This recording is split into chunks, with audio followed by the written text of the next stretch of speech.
Today on the show, I'm delighted to be joined by Kay Suthar. She's a business strategist, CEO, and founder of Uncensored Society. Hello there, Kay. Hi, oh my goodness. Thank you so much for having me on your show. I'm so excited to be here. Bless you.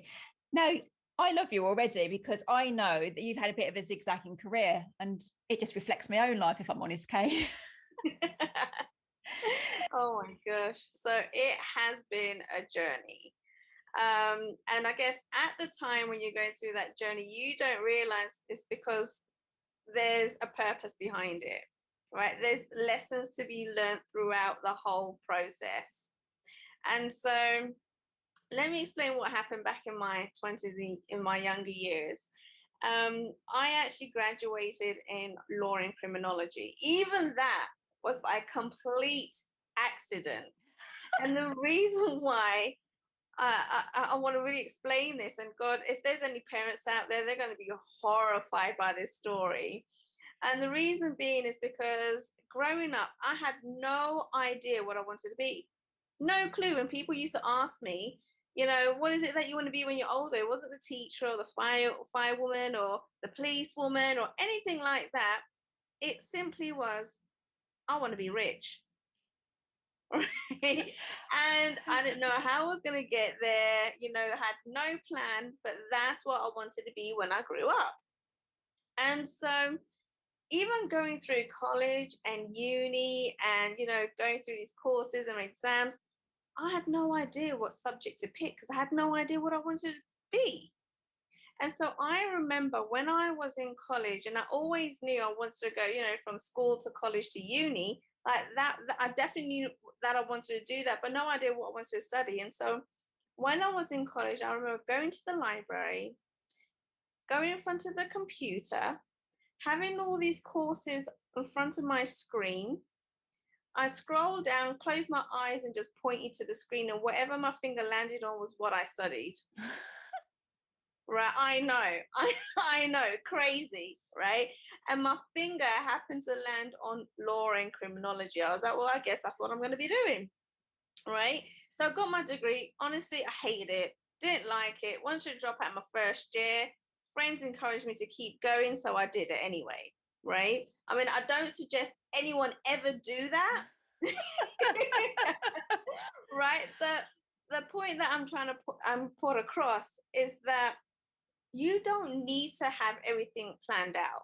You don't need to know, from a very young age what it is you want to be. And in fact, you might want to be something when you're younger, but when you're older, that changes. It continues to change as you grow. And so I graduated with law and criminology, and it's really funny because even then, at that point, I was like, I still don't know what I want to be, right? Like, I need to be making money. I need a job, but I don't know what I want to do. No idea what my purpose or my passion or anything like that is apart from making money. And so I went from job to job to job to job. Like, it's absolutely ridiculous, like from one extreme to another. So I then decided that, okay, maybe I'll work in a magistrate's court. Worked there for a little while, realized I hated it. And the reason being is because I remember sitting in these courtrooms, listening to the judges, listening to these cases, and people were literally getting away with murder. And I used to go back to my supervisor and hold on a second. In uni, I learned this, this, and this. In the textbooks, it says this, this, and this. How did this guy that was captured with photos of young girls in his pockets that he didn't know get away with this? Right? Isn't that can't be right in any shape or form? And so he lost his job, right? And because he lost his job, because his job was being an IT consultant and going to people's houses, if they got kids, well, that can't be done now, right? And all the court system did is say to him, all right, you've got a £4,000 fine. It doesn't stop him from doing what he's been doing, right? It made no sense. And so at that point, I learned, holy crap, these things that you learn through textbooks in uni and college, it actually is completely different to what happens out in the real world. The real world doesn't work like that. So why the hell did I put myself through all of this? Right. And so I was like, no, I can't do this. And even my supervisor said, maybe this isn't for you. And I'm like, maybe it isn't. So that was that done. And then I became a youth worker and worked with deaf children because I actually studied sign language, right, later on. And I was like, oh, this is going to be awesome. And again, I studied sign language. I worked as a youth worker, and there's bosses there, right, that didn't understand the kind of complexities you have when it comes to working with young children. And I say young children, but they were more like teenagers. So they were like not 10-year-old going up to secondary school. And there's certain things like simple things you would actually take for granted, coming in and saying, oh, I've locked my phone, right, signing it to me. I locked my phone and I can't speak to the network because they need a voice to speak with, and therefore they don't have a voice. So can you do it for me? Right. And then going through all these little bits and pieces or helping them out with homework, and people just not understanding. I had this woman on the phone to me saying that, oh, we need to speak to the owner of the phone. I said, the owner of the phone is deaf. Explain to me how you're going to do that. That's why I'm speaking to you right now. Right. And then like coming in for doing their homework, they've gone to school, they don't understand something.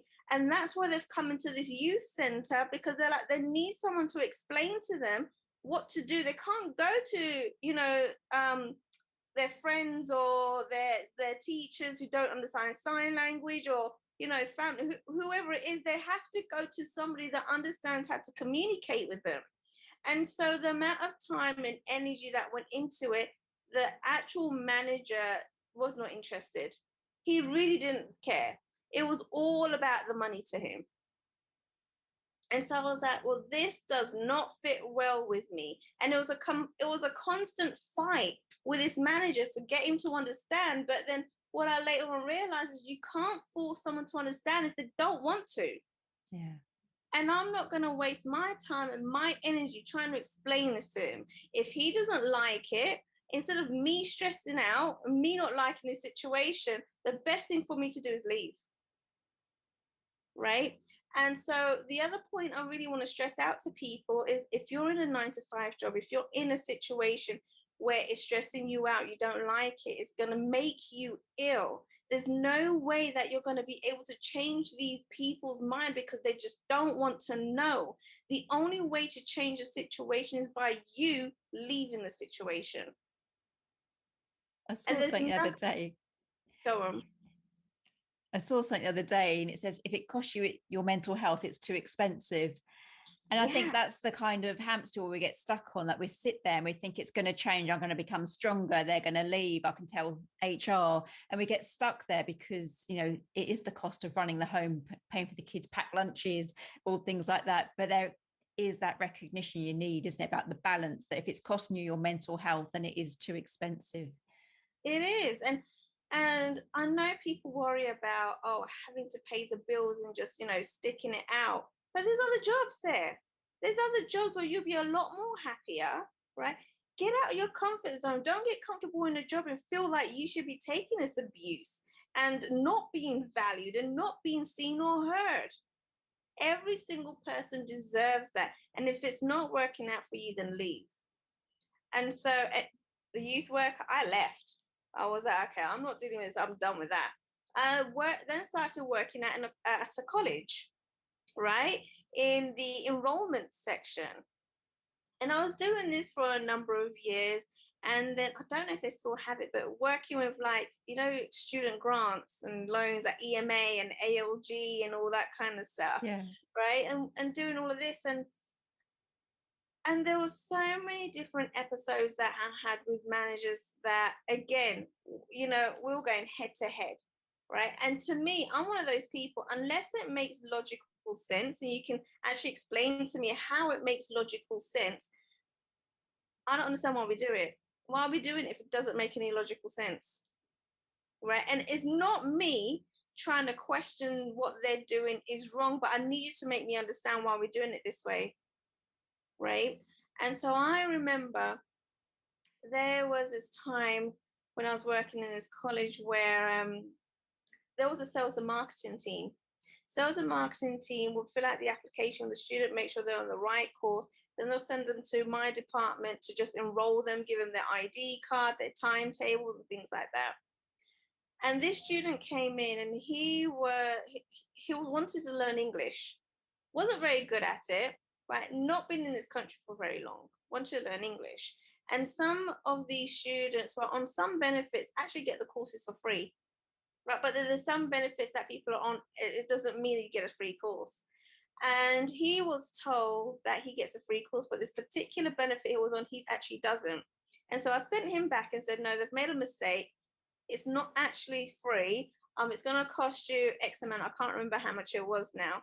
And then he went back. He was like, oh. And then he came back and goes, no, they're telling me it is free. I'm like, I'm afraid, sir, it's not. So I was like, do you know what? Let me come back with you and speak with this other person.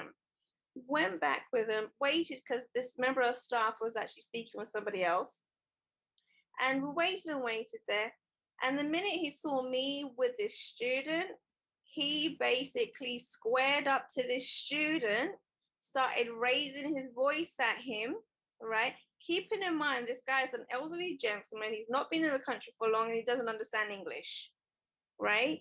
And started kind of saying to him, well, are you telling me I'm wrong? Blah, blah, blah, all this kind of stuff that was so unnecessary. So I had to intervene and be like, whoa, put my hand in between and that, hold on a second, right? I'm just letting you know that this information isn't accurate. There's no need for this, like all the, so it blew up. Then managers heard voices being raised.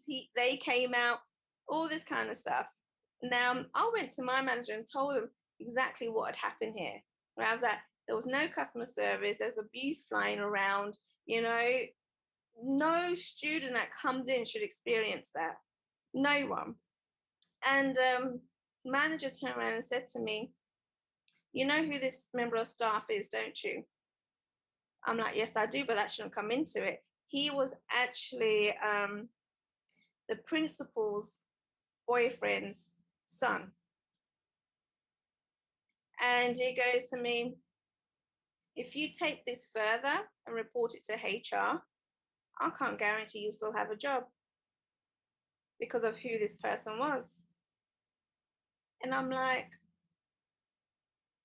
I can't believe what's just happened here.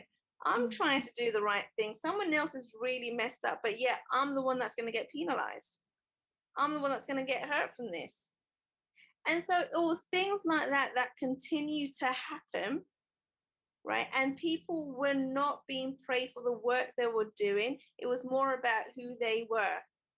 If you knew someone that was high up, then you are untouchable. And I'm like, hold on a second, that's just completely wrong. And then I remember I was like, no, I'm going to fight this. I'm going to figure it out and fight this because things like this cannot go on. Someone needs to stand up. And I did a bit of research and I remember I joined a union, an employment union. And I didn't just join them as a member. I joined them as a representative and worked alongside them to represent different cases in corporate. And so what all of a sudden happened, the minute people realize, managers realize that I'm actually part of this union now, they're all being nice to me. That I'm getting invited to executive meetings. I'm now knowing what's going on in this company, right? And so I was like, this is unusual because apparently what happens when you actually work as for a union is very hard for an employer to get rid of you, because apparently it's up to, if they want to fire you, they have to prove, it's up to them to prove and bring evidence forward as to why they should fire you. Whereas if you're a normal employee, it's up to the employee to prove why they shouldn't fire you. Yeah. Right. So all of a sudden, I was able to build this kind of reputation that, oh my God, if we do anything wrong, she's going to start complaining, things are going to start happening. And I was like, that's freaking awesome, because no one should have to go through things that I've seen and experienced myself. And so at that point, I was like, right, what I need to do is not allow people to get away with this. I've got to fight. I've got to fight for people to have a voice. And so I then became very well known in this company to fight for people's cases. And all of a sudden, people were looking for me. They were looking for me because so many different things were happening and they needed a voice. I then became the #1 union representative in this company that had the most members than any other union. And I thought, well, this is it. This is what I need to do. I found my calling here. I'm a fighter. I'm not going to let things like this go. But eventually what I realized is that there's so much fight you have in you, right? There's these little battles and you've got to be able to choose your battles, because it does take a lot of energy out of you. And so there's battles you have to fight, and there's battles that you just got to let go, or all you're going to be doing all your life is battling, and then you're going to become bitter and twisted. So it's up to you to decide how far you're going to go. What are your limits? And again, I had to leave that point. I left the company. I left being a union representative. Right. I moved on to something else. I was like, right, I've got to be in a more of a happier place. I can't be fighting constantly all my life. And so then I completely changed, and I was like, right, I'm going to become an MMA fighter. That is quite a difference. I'm trying to connect. I could see like the difference between the magistrates in courts sort of justifying like working for people and then helping people like, you know, the deaf. And then I thought, oh, uni, I suppose it's still working with people, but MMA fighter, you got me there. Right. So I was like, that's quite literally choosing a battle, isn't it? it really is. I was like, oh, I like to fight, always like fighting. And I was like, oh God, hitting people is quite revelating, you know? Disclaimer, don't try this at home. Right. You know, and I got really good at it. I got incredibly good at it very quickly, because I am someone that when you throw them in, you know, into a situation, I'm going to find a way to survive and figure it out. And so I got very good very quickly. And I remember my coach saying to me, I think you're ready for your first fight. I was like, awesome. He was like, it's going to be in Thailand. And I'm like, freaking A, like, I'm going to be flying to Thailand, having my first fight. Couldn't wait. And I trained and I trained and trained to make sure I was on pinpoint, you know, precision with my, you know, all my little techniques. And then it happened. I must have trained really hard. I ended up in hospital. I had all these checks and everything done. Apparently, I completely messed up my spine, my hip, my neck, my shoulder dislocated. I was on steroids. Doctors basically told me if I continue doing this, then I could end up paralyzed. So did you have the fight, or did you fall ill before you actually started the fight? Before, it was through the training. I didn't even get to the fight. Oh, right. Yeah, it was through training. And I was like, holy crap. Okay, so I can't do this anymore, right? Because I could end up in a wheelchair. Yeah. So I was like, so I had to leave that. I was like, okay, what am I going to do next? And so I researched and researched and researched. And as a complete joke, I wasn't even serious about this. I was just like, let me just see what happens. This will be a laugh. I applied to become a police officer. So when you was younger, you said you didn't want to be a police officer or firefighter. And then you've gone for it. My mind, I never said I didn't want to be. I just never said I wanted to be. Yeah. Right? I didn't know what I wanted. Fine line. And so I was like, oh God, I'm never going to get it. Let me just do this as a joke, right? Filled in the application form. All of a sudden, I was invited to come for a day one assessment. And I'm like, what? Didn't think I would get in. And so I was like, Mum, what do what do I do? Do I go? And she was like, oh yeah, just go see what happens. If you don't get in, you haven't lost anything. You know, I was like, all right, let me go for it. Went in for my day one. Oh my God, I've never been to an interview. It was so intense.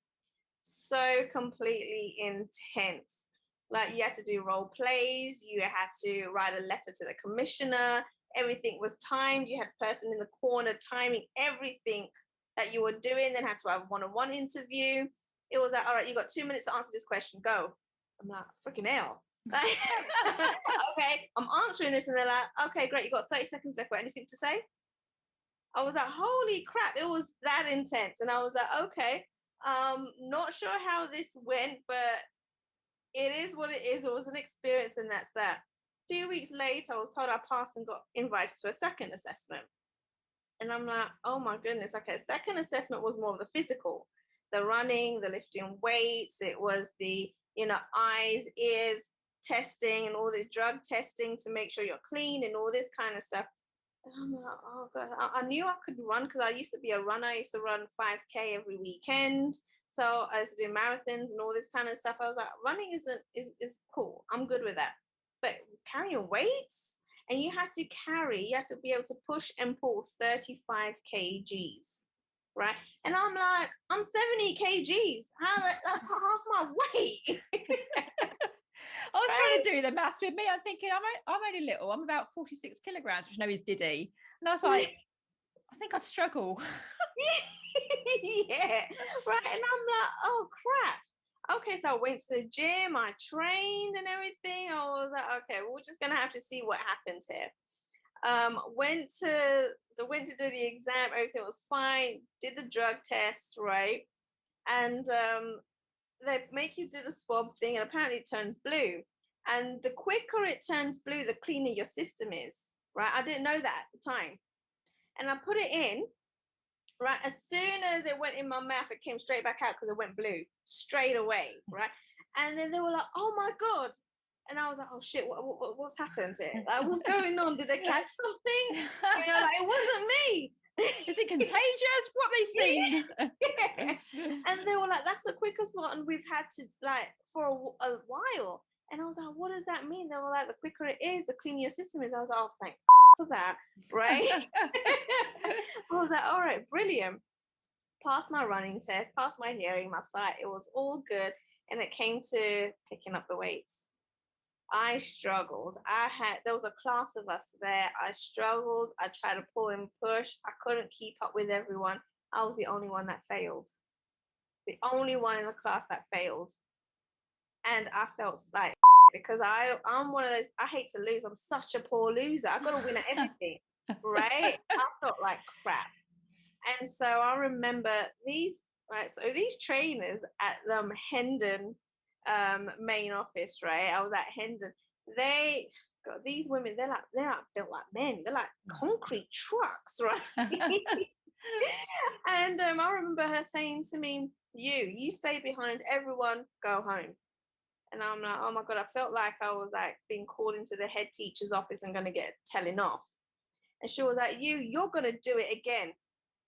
Right? I'm like, okay. She goes, you're going to do it again, right? Because I can't send you out there in the streets. If you can't even do simple thing like this, what chance you think you've got in the street? She went in my face and started yelling at me and abusing me, right? And she didn't stop. She kept going, and my blood was boiling. I was getting angrier and angrier and angrier, and I wanted to lash out on her, right? All while I was doing it, she was telling me, keep pulling, keep pushing, keep pulling, keep pushing, like this, right? And she was throwing out abuse, and then she goes, stop, right? And she goes, look at your screen. She goes, I knew you could do it. And I was like, what the hell? She made me get so annoyed, but she knew that's going to be my trigger. Let's wind her up. Let's piss her off, because then she'll do it. Right? Goodness, and I don't like their approach.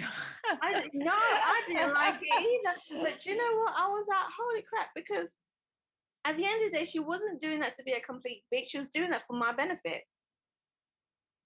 And then it was a light bulb that went off, and I was like, that's what a leader does. That's not what a boss does. Leaders do that, right? And that's the first time I've come across that. And I was like, that was new. I didn't like it, but it was new, right? And so anyway, I joined the police force. I got through, I passed, did the exams, got suited and booted for a uniform. And that was a joke as well, because when they measured me up for the uniform, they didn't have my size because I was so tiny. So what you don't see on the digital platform, and people have a laugh at this when I speak to them on live events, is that I'm actually 4'11", right? So yeah, I was tiny, and they were like, "We don't have a Met vest for you. Like, we don't have your size." You know, if they had to custom make it, where the Met vest has like these pockets, right? The pockets basically filled up the whole Met vest. There was no space for my name badge or anything like that, right? And I was kind of like, huh, I guess this is what I'm doing now. I'm a police officer, right? And just did that for a few years. But being in a police officer role, it takes a lot out of you mentally, emotionally, and physically, right? More so mentally and emotionally because of all the things that you see and hear. Yeah. And you're constantly in a negative environment. Constantly. I mean, the only best news you get is if you catch a bad guy. And that's not necessarily a good thing, right? And so I didn't realize how much of a toll it was taking on my body. And then I remember one night going to sleep, waking up the next morning, jump in the shower like any other day. And as soon as the hot water touched my skin, it was on fire. And so I jumped out, ran towards the mirror, and saw that overnight my entire body came out in a rash. And I'm thinking, what the hell's going on here? I called up my friend whose mum is a nurse, and she told me, get to the hospital now. And I'm like, what's going on? She goes, just get to the hospital now. Drop what you're doing and just go. So I went to the hospital, had all these tests done, waited in the consultation room for my doctor to give me my results. And I remember him coming in, looking straight at me and saying to me, you were lucky to get here when you did. And I'm like, why? What's going on? What are you talking about? And he goes, if you didn't get here when you did, your throat would have closed up. And I'm like, holy crap, what if my throat closed up while I was asleep at night? I would never woke up the next morning. Yeah. And I asked him, how did this happen? What's going on? And he goes, this type of rash that's formed is caused by your body being overly stressed. And at that point, I was like, okay, I can't carry on doing this, right? Because now my life is on the line, which was so ironic because I thought my life would be on the line when I was in the line of duty, not because of stress, right? And so I was like, I've got to quit my job. I've got to quit it. I've got to figure this out again, once again, right? And I feel like I'm going round and round in circles each time. But one of the biggest things that I learned about myself is that I can adapt. I'm flexible. I'm open to change. And I wasn't going to let anyone, anything hold me back. I was going to keep going. I don't care what it was. Just keep going. And because of that, I was able to build an enormous amount of different skills behind me. And at that point, when I finished and when I quit my police role job, it was so funny because the minute I quit, all of a sudden these doors of opportunity started opening up for me. And I'm thinking, holy crap, why didn't anyone tell me all I had to do was quit my job? I would have done it years ago. Right? And so as these doors of opportunity started opening up, I really had to kind of look at myself and be like, what is it that I want to do? What is it that I've learned from this? What's my next step? And so I decided, and I was one of those people, and I guess most people have done this, and I've gone, wouldn't it be great if I was my own boss? Right? Because one of the things that I wanted to prove to people was that you don't need to be like these bosses in corporate world. You can be a boss that's not a boss, and in fact, a leader, right? That builds up their staff, that helps their staff progress, right? And you don't have to be like these assholes out there. right? There really is no need for it. You don't need to play the scare tactics with your staff and tell them if they don't just shut up and do their job, there could be the next one on the redundancy list. It doesn't work. That tactic doesn't work. And so I wanted to prove to them that, okay, I'm going to show these people how it's actually done now. And so now this is where I started down my entrepreneurial journey. But then from that, it was very much like, okay, I've got to be willing to change every step of the way. I've got to be willing to learn that, you know what? The world is not going to adapt to me. I have to adapt to the world. But that doesn't mean that I'm just going to sit there and take the abuse that people throw at me. I want to be around people that value me, that are willing to listen to my opinion, someplace where I'm able to voice my opinion and it's okay. I want to be around leaders. I want to learn from leaders. And so this is where I decided, right, I'm going to see what it means being an entrepreneur is all about. And every step of the way, I knew that I had to be open to listening and learning from scratch once again. And I was okay with that. I didn't have an ego behind me saying, oh my God, you know, I'm at this age and I should be at this position and I should be earning this much money. Right? It wasn't about that at first for me. It was about making sure that I was in a place where I was being valued, because I hadn't been valued all this time. I think we've all been there. I'm sure we've all been there. I mean, I know I've zigzagged, like I said at the start, because we get stuck in that mindset. Like, you know, now I'm 47 and people still say to me, like, when you get a proper job, because I used to be a nurse or clinical hypnotherapist, but now an author and podcaster. And it is that, I don't know what it is. It's really annoying. It's one thing, but it's not so much our ego, is it? It's also other people's opinions. Other people, It's society saying like, well, you're a mum of four, so you should have this kind of income, and well, you've got a degree in nursing, so you should be a nurse. And it's like, well, your father did this, and a bit of religion and anything else we can throw in. And I love the fact that you have zigzagged. I love the fact you sort of literally spun a wheel to find out which university course to do, you know, and think, I'll just try this. Jokes on me, I'm going to go and be a policewoman. I just love that freedom, determination, the life lessons in there, because you've sort of like fought against systems, society, you know, all the norms. And I absolutely love that. It's got to be people listening today that are going, yes, Kay, you know, because they've sat in these jobs and been bullied and threatened with their jobs, or thinking, oh my God, I don't want to be in this like court case, youth working, school, teaching, shop, wherever they are. And we just always wait for, you know, another day. But I love the fact that when you resigned from the police, the opportunities and the synchronicities and the doors all open then, not from waiting in a job you hated. Mm-hmm. It's from the walking away. Yes, and that's the thing. You're going to realize that there's going to be a time where you just have to walk away, right? Because if you're going to start continuing to keep fighting and fighting, even that's not good for you. You got to know which battle to fight, right? Yeah. And that's the biggest thing to become aware of. Which ones are the fights that are worth battling and putting your time and energy into, and when do you just need to walk away? And so when I did walk away, every time I walked away, it was another challenge. It was something new, something better. It was progress for me.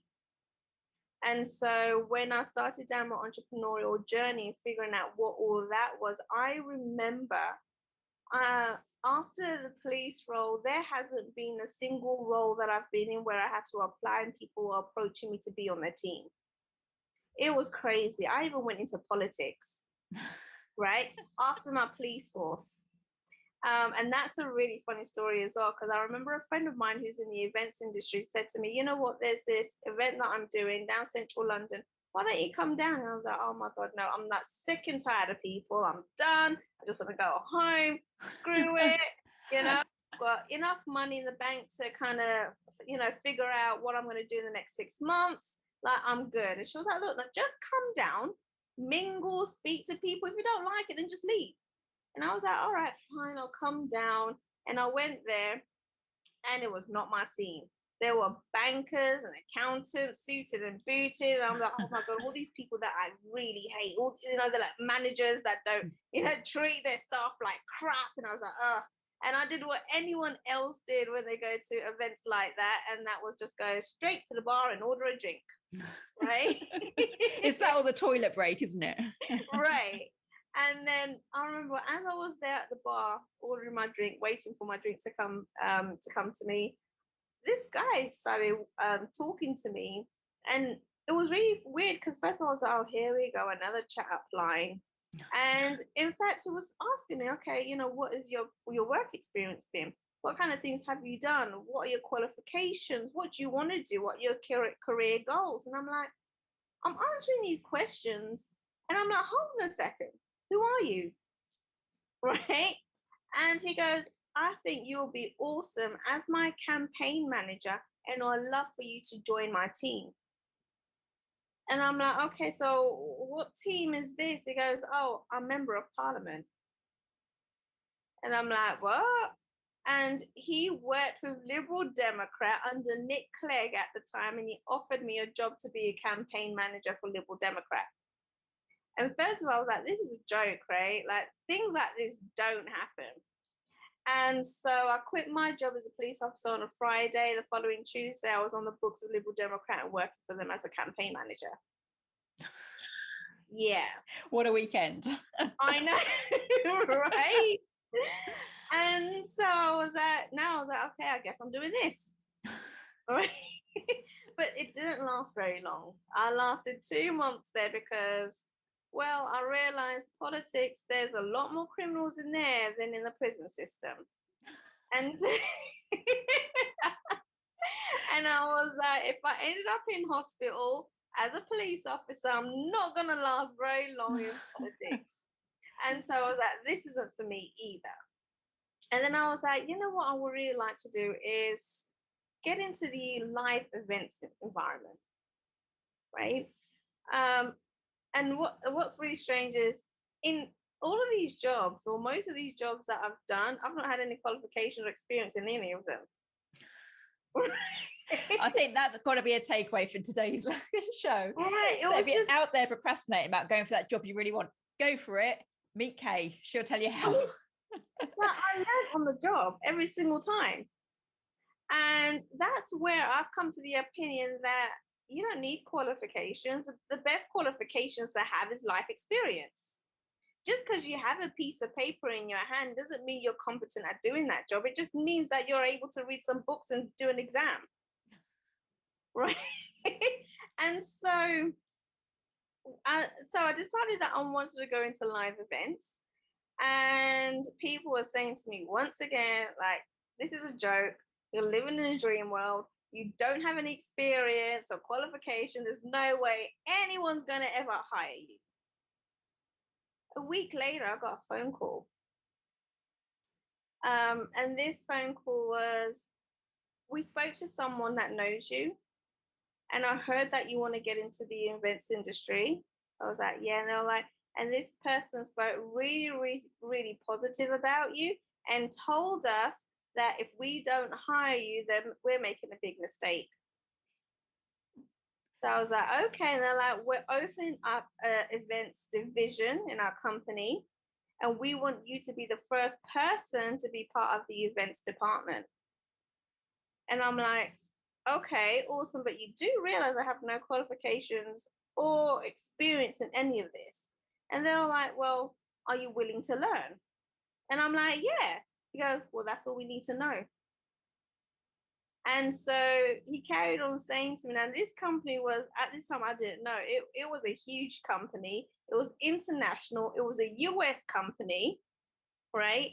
And he said to me, he goes, what are you doing in 2 days? I'm like, well, I don't have anything planned. And he was like, okay, great. He goes, I need you to pack your bags, get to the airport because you need to be in Malaysia in 2 days, and that's going to be your first event. I'm like, wait, what, really? I was like, hold on, what about accommodation flights? And they're like, don't worry about it, the company's paying for it, just make sure you're on the flight.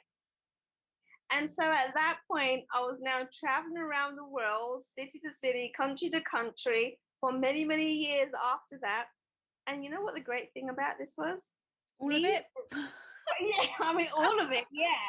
But these events were all based around business. So there was gurus and experts that are going on stage talking about business. And I'm just there being like a sponge, just soaking it all up, right? I was now being listened to. I was heard. I could voice my opinion. I was around people that were willing to help me to progress, right? They weren't looking at my qualifications or my experience. They just wanted to know that they had someone there that was willing to learn, willing to ask the questions, and just be able to grow with the company. And that's what I was looking for, right? And so as I kind of progressed, and these managers realized, right, they said to me, they were like, you're the only one in this department that actually asks us any questions, right? And I'm like, yeah, because I need to learn. I need to know why we do things a certain way. I'm not from this industry. I don't get it, right? And I need to understand how this all works. And they were like, oh my God, no, we're saying no, we love that. We love that you do that. We wish more people on the team did that. And because of that, I progressed so much. So within 4 months of me starting with this company, I became the events manager. Then I said to them, okay, I want to learn how to do sales. And they were like, okay. So I started doing small ticket sales in the back of the room. Then I did the big ticket sales, right? And then became the number one closer in the company. And now all of a sudden, I'm traveling all around the world, all expenses paid for, making more money than I knew I could make, right? All because I was able to take risks. I was willing to take risks. I knew my value, and I wasn't going to allow anyone else to tell me what my value was. And anyone that tried, I either fought them or I just walked away.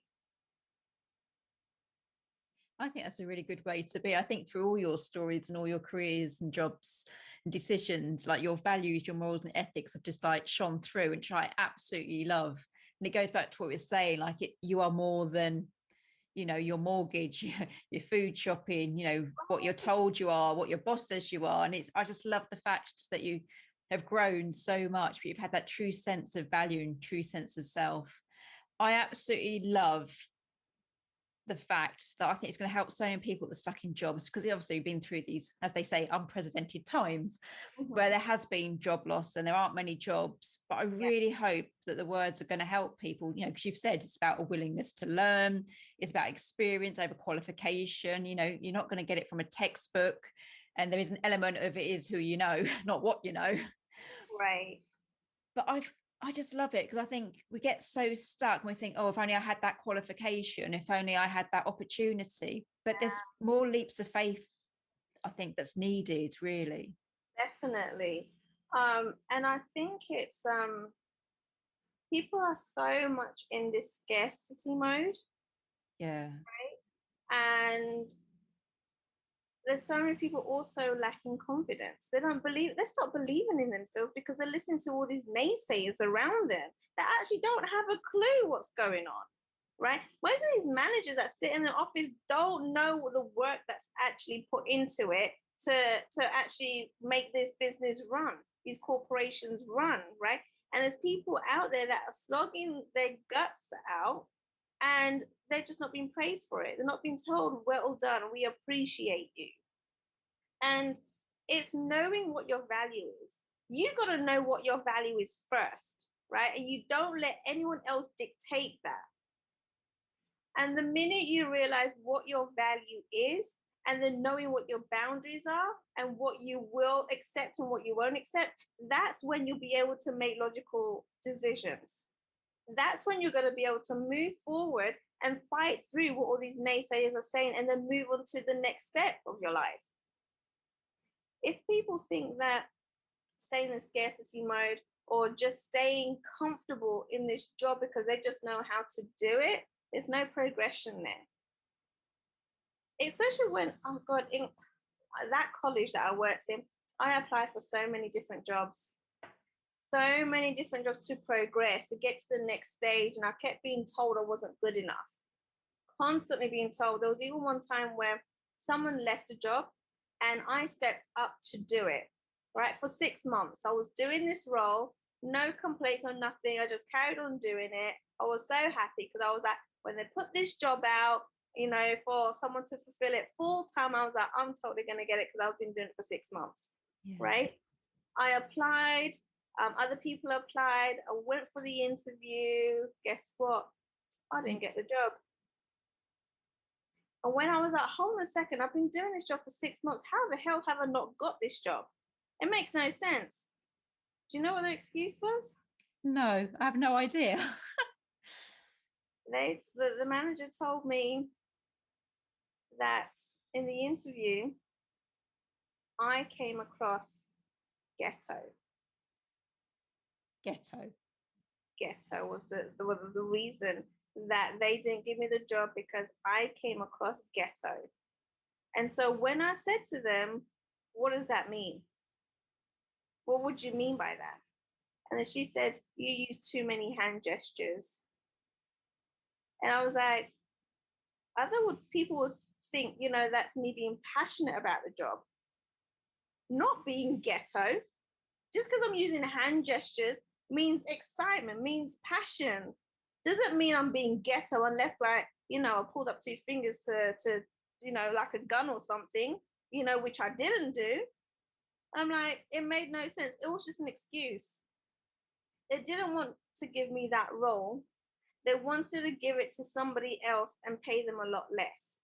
That's all it came down to. It was all politics. That's awful. I'm sure there's loads of people that have been like that, though, where you know, you do this job, don't you? Like someone leaves you sort of onto a promise, but then to not get it, you're just thinking, really? Yeah. And then they had the cheek to ask me to train up this new person. I'm like, well, if I'm not good enough for the job, I'm not good enough to train anyone. Good for you, girl. But yeah, it's all these sorts of things. And I was like, yeah, you know, my time was coming to an end in that place, clearly. Yeah. I do believe that. Like, sometimes we think we're in the right place at the right time, and then the universe, I don't know what it is, looks down, thinks, no, love. And you get that push, don't you? You do. And that's exactly it, right? So every time something doesn't work your way, is not because the world is against you, everyone's against you, life is against you. It's because the universe is trying to direct you to the path that you should be on, because you're not down the path that you should be on right now. That's what I believe in. Yeah. Right? There's a show episode recently, and I can't remember who it was, but we said in it that sometimes it's not rejection, it's redirection. That's right. And it really helped me, as I like that, because it's so easy to overthink things and personalize it, and your self-worth goes down. And then you think, I'm not going to do it again, not going to put myself out there. But I think we always end up where we're meant to be. Yes, but you got to allow yourself to do that as well. When opportunities open up, people ignore it, and opportunities don't come around very often. So when it does happen, just jump, take that risk, and see what's going to happen next. Right, but I guarantee that there's going to be another lesson for you to learn. Then there's going to be some sort of progression. If you keep staying in that one place just because you're comfortable, there's going to be no progression, and you're going to be going to pieces. You're going to be pulling out your hair because you're going to keep coming to this wall, and you're not going to be able to go any further. Yeah. So always take a risk. Don't be scared. Whatever happens, happens. But if you just let faith and just let things happen naturally and don't force it, it generally just works out. That's what I've learned. That's what I believe, right? And I've experienced that myself. But in order for you to progress and wanting to, you know, to be more, then you got to allow yourself to take those steps. And don't just think it's going to land on your lap. You got to take action. Yeah, I absolutely love that. So when you were traveling the world and all things like that, is that where you're at today, or is there a final part of your story? Oh God, no. So this was all happened before I even built my own business, right? Oh my goodness. So there's so much more to say. So while I was traveling around and it was all good, I was in the peak of my career and I was like, can't get any better than this. And then the CEO called me up and he goes to me, I've just bought a resort in Costa Rica, right, where he's going to be holding his masterminds and where people are paying $60,000 or more to be there, right? So it's very high profile mastermind events. I was like, awesome. And he goes, I want you to be one of the team members that goes out there and sets this up. And I'm like, holy crap. I'm like, really? He goes, yeah. And he goes, you're going to have your own apartment, which I'm going to pay for. I'll pay for your flights to get there, food, drink, everything, all expenses paid for. You just need to be there. And I said to him, well, can I do a 1 month trial to see how I like it? If I don't like it, then I'm not going to stay. And he goes, yeah, sure, do that. That's fine. Right? Got there. Oh my God. It was like on a beachfront. There was a swimming pool, palm trees, coconut. Like it was paradise. I'm like, why the hell would no one want to do this? Right? And so I had my own apartment, even had my own chauffeur come and pick me up from my apartment, take me to the resort and take me back home again. It was freaking awesome. And so I was there for 3 weeks. Then it happened. The company shut down. The company shut down, which means I now was evicted because all the company accounts got shut down, could no longer pay for my apartment. I had no food and I had no water. Because everything was done by the company, right? Now, every single one of us had an account that was attached to the company. Because it was attached to the company, all of our accounts got shut down. And now I'm there, I'm like, holy crap. I'm now homeless in a foreign country. And I don't speak the language. What the hell am I going to do?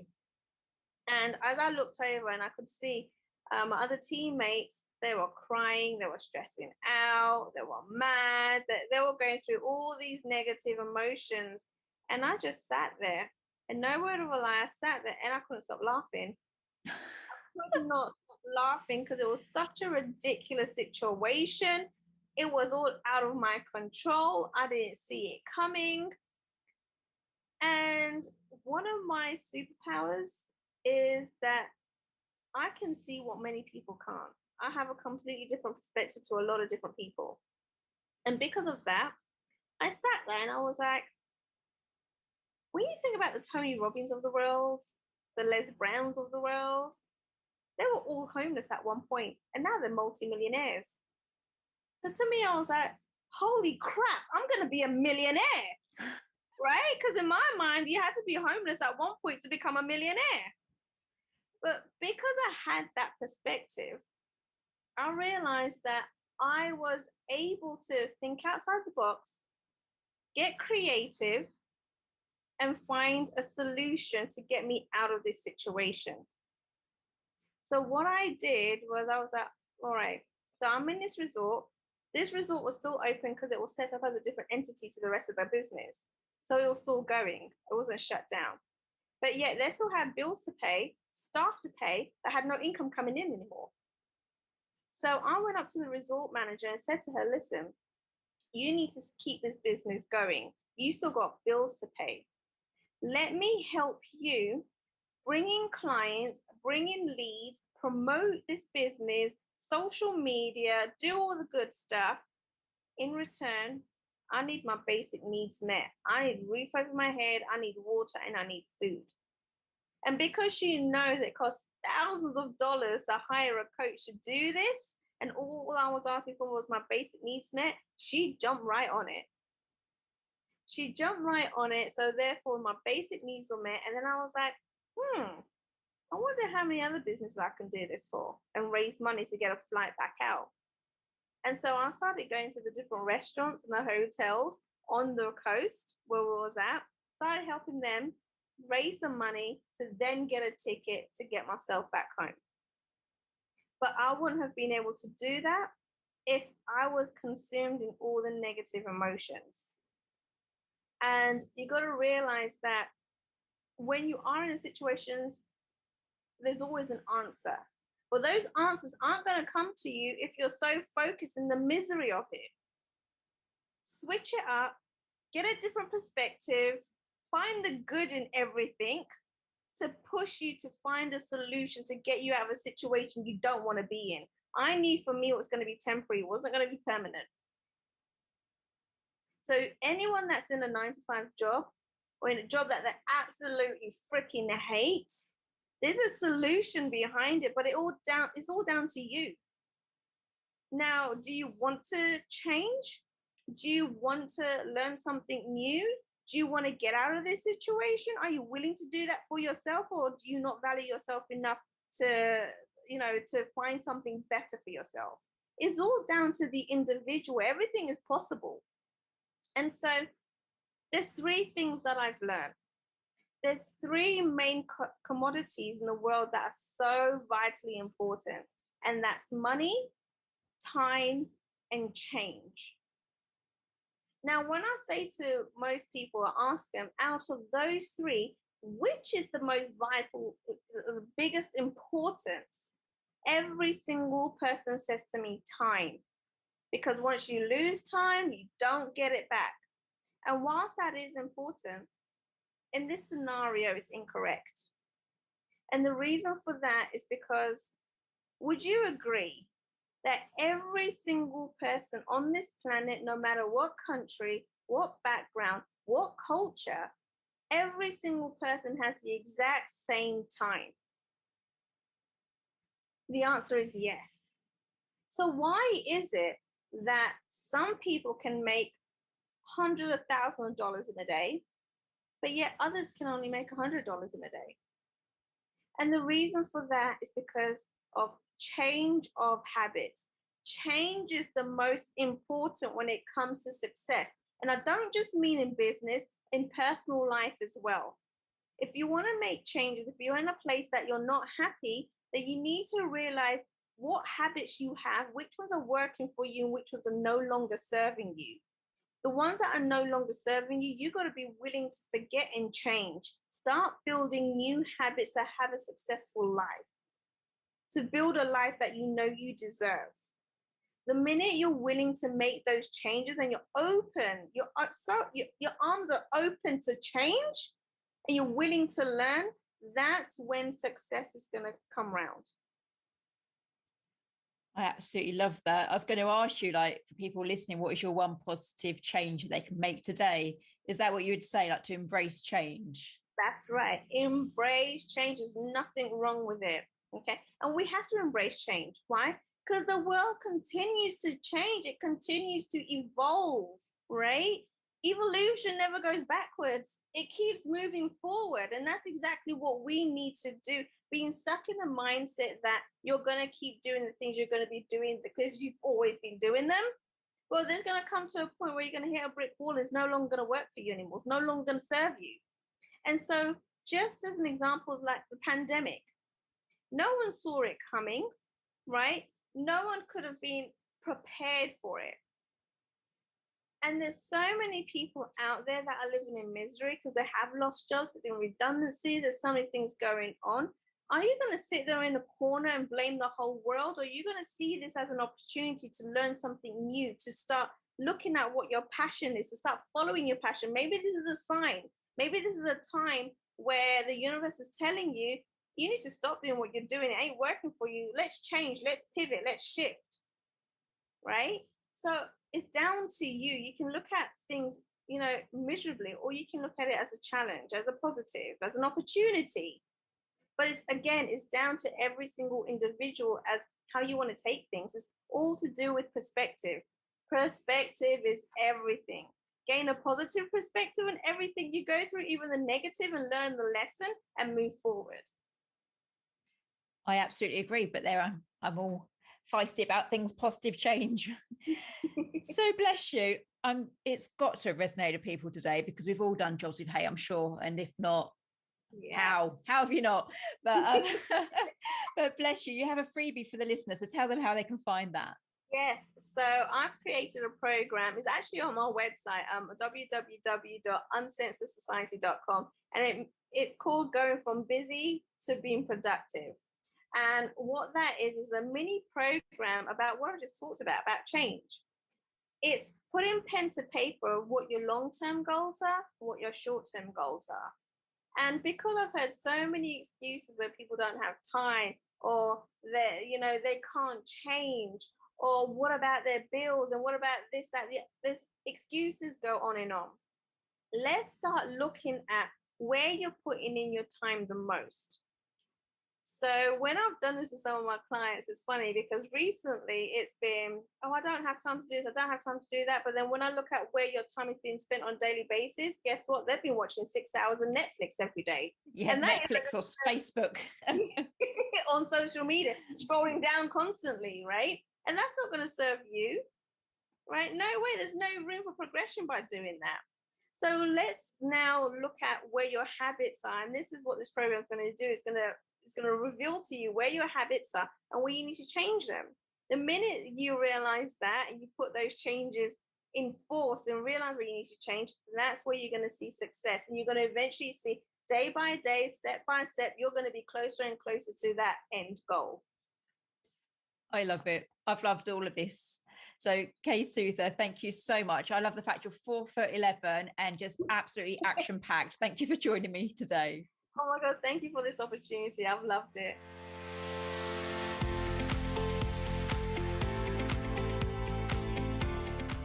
If you enjoyed today's episode, please make sure you subscribe and leave a positive review. If you would like to create your own positive changes, you can buy Positive Changes, a self-kick book from all online book retailers or from ShelleyF9.com. If you need a dollop of positivity until the next episode, come like and follow us over on Facebook at Shelley F Knight, Life Goes On. As always, I've been Shelley F Knight and you've been amazing.